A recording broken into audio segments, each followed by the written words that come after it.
Hello everybody, how you doing? I hope you're having a great day today. So, we all know the new chess.com bot, Zach. It's officially the worst chess.com bot, being only 100 elo. Well, everyone started playing against Zach, but today I decided I'm gonna make Zach play against Martin.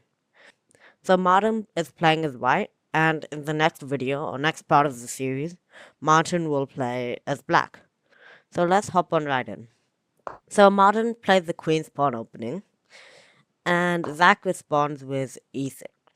It is called the Horwitz defense.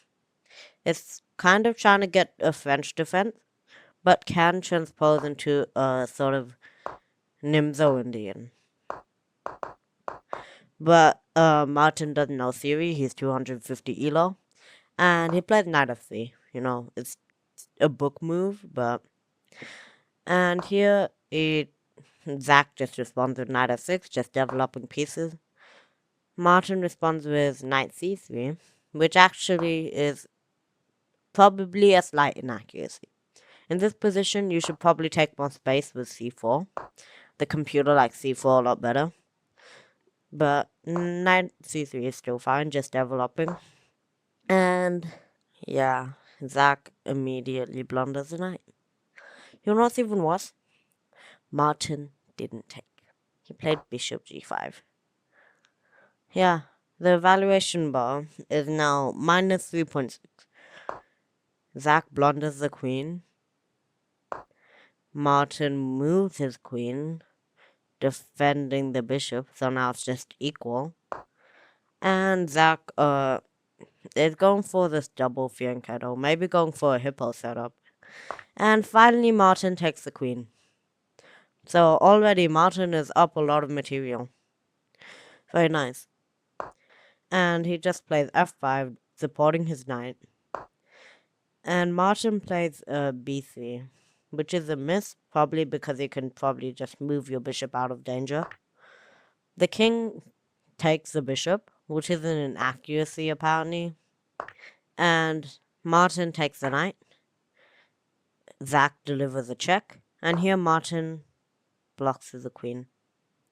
Yeah. You could have just played c3. And it's still like... It's just a couple of trades, but you have your upper queen, so that would be fine. But Martin decides to block with the queen. He's still like gonna be up material, cause Zach took, and Martin recaptured with the king. Now it's only plus 1.1. If you just recaptured with the knight, you're just completely winning. But Martin just takes with the king. Zach doesn't even take the knight. Instead, he just moves the random pawn. Really trying to commit to the hippo setup, I guess. Martin moves his king further into the board, as Martin probably identified, this looks like an endgame to me. Let me move my king. And finally, Zach takes. Martin moves his king again. I bet Martin, this is probably the thought process. Well, it's a robot, but like if a 100-year-old player played this, they probably would think this is a fork. So Martin moved his king. Zach didn't take. Martin takes the pawn finally. I think Martin was trying to do some triangulation endgame tactics. Zach plays a d5.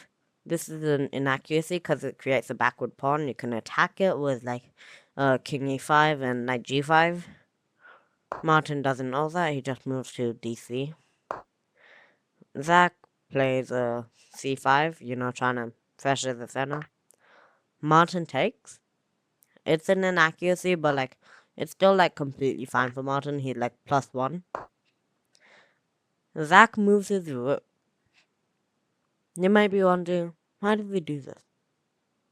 He's clearly trying to open the file. And after Martin moves the pawn, Zach is basically planning to take this pawn after the king moves and h4 and king c3. Here, Zach sacrifices the rook. And he gets the red brilliant move after sacrificing his rook. Martin just recaptures, thankfully. If he didn't capture, like, I don't know, it's hopeless for Martin. And Zach develops at night, and Martin identifies this as weak pawn and attacks it. Zach pushes it, which is an inaccuracy apparently after c takes d5 is played. And then, the king moves, trying to probably enter the game. And the rook sort of attacks these pawns, and it's gonna block these 2 pawns from advancing. Finally, the bishop 3 kettles after Zach played b6 around 20 moves ago.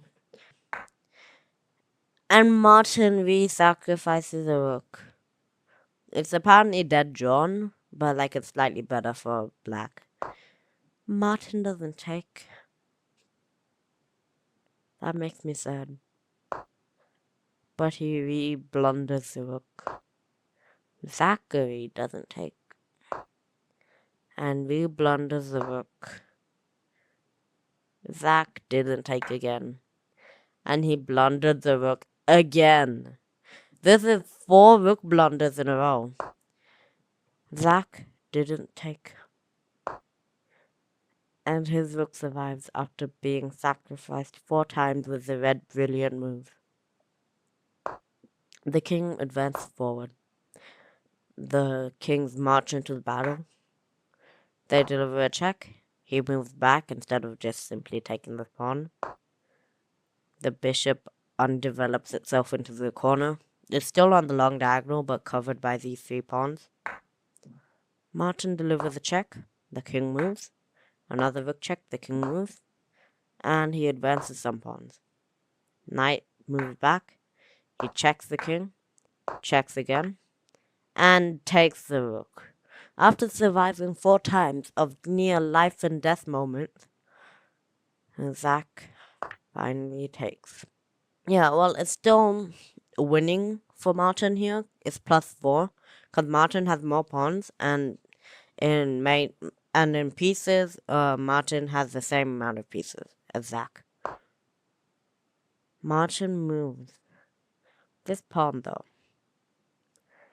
and it's drawn.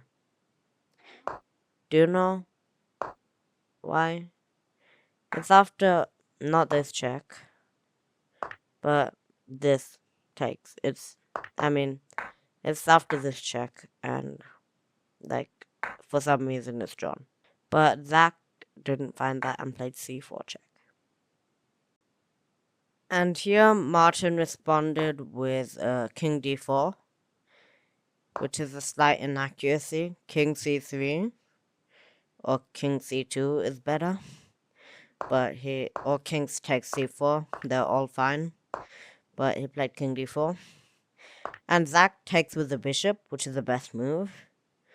Because, you're gonna set up some discoveries later on. And Martin moved his king further in to avoid the discoveries. But it results to being a draw now. After the move, bishop f7. Yeah, I don't know. Don't ask me. I'm not a genius.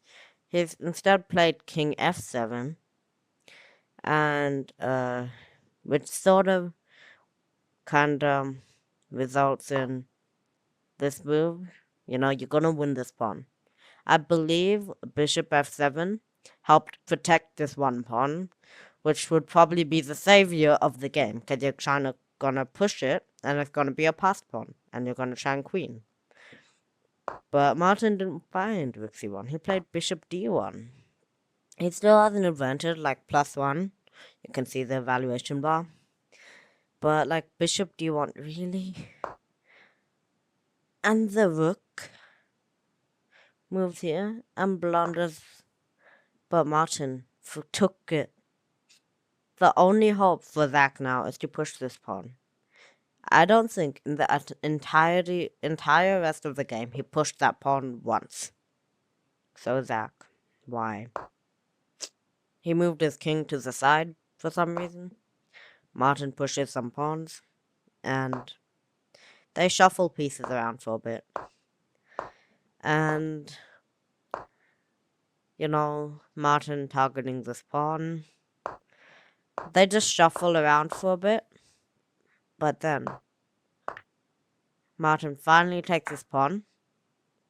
They deliver a check, and it's completely hopeless for Zach. You know, Zach can't really do anything. Martin blunders his bishop, but it's still completely fine.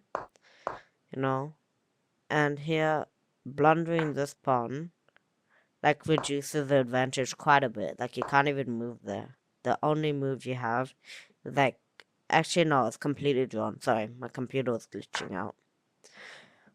Zach didn't find that, played rook d8 check. The king moves, and this, and then another check, the king moves again. Another check, the king moves again. But it's the first repetition. He moves his rook, moves here. They move his rook. And Martin here, in this position, blundered a draw after 3 repetitions. No, it got repeated here. And then another 2 moves later, here. And another 2 moves later, this. It's a draw. So here, Zach managed to draw against Martin. I'm gonna make them have a rematch with Martin playing as black. And thank you guys for watching. You probably lost like 57 brain cells. 1 brain cell for each move of the game. So, hope you guys enjoyed. And be sure to like and subscribe. Bye.